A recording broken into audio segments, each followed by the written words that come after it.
Hello, and welcome to Cox Local Edition on HLN.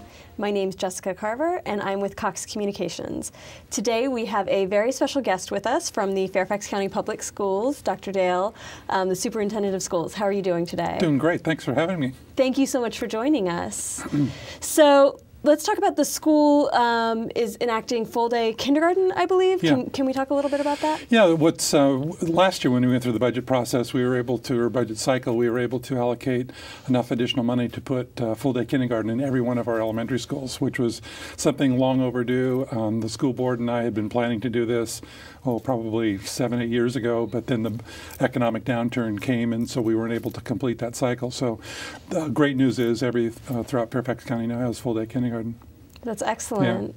And you mentioned the budget. So obviously that's something that everyone's concerned about, and this is a big time to discuss that. So tell us what's happening with the budget. Whole new cycle again. Well, I haven't heard yet from the county what their fiscal forecast will be, but we do know from last year that the property values, our home values, had been declining, but then bottomed out, and the commercial market had been not going down as much as people thought. And so, the long story short, we think we'll have a slight increase in our revenue for the county. Now then, what Tony Griffin will have to decide, and what he proposes is how much he wants to make by way of recommendation to a transfer increase to the school system. But our biggest challenge in our budget is going to be our enrollment growth. We continue to see 2,000 to 3,000 new children every year.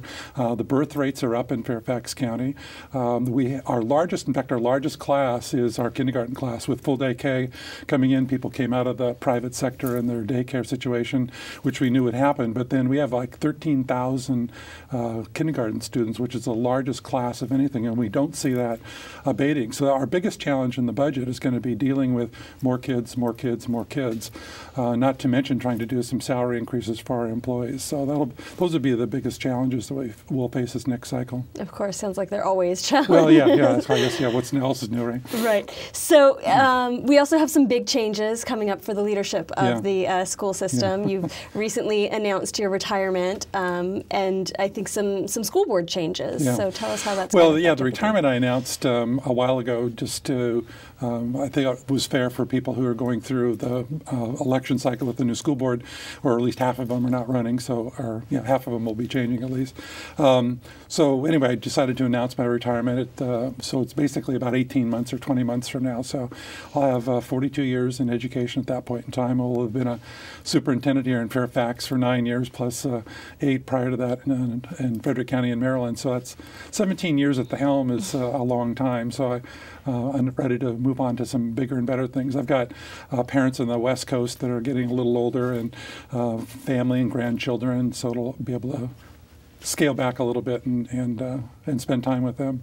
But the biggest thing that'll happen in the next year probably will be working with the brand new school board, because we have lots of changes, and they have to gel as a team, and part of my job will be to have them do that, gel as a team, facilitate that, and then they need to focus on what they want to have by way of direction for Fairfax County Public Schools. Is it going to be identical to where we're going now, slight changes, tweaks, student achievement goals, and that sort of thing? So that'll be the focus for the next year, will be having them come together as a team and setting the new or changed direction for Fairfax County Public Schools. Exactly. Well, thank you, Dr. Dale, so much for joining us. Thank you. Tell us, if our viewers want to find more information about the school system, how can they do that? Go to our website. In fact, it's a brand new one that we launched a few weeks ago, FCPS.edu, and everything's right there. We hope it's much more user-friendly than it has been in the past. Excellent. Well, thank you again for joining us, and thank you for joining us on Cox Local Edition. Remember to follow us on Facebook and Twitter, and have a great day.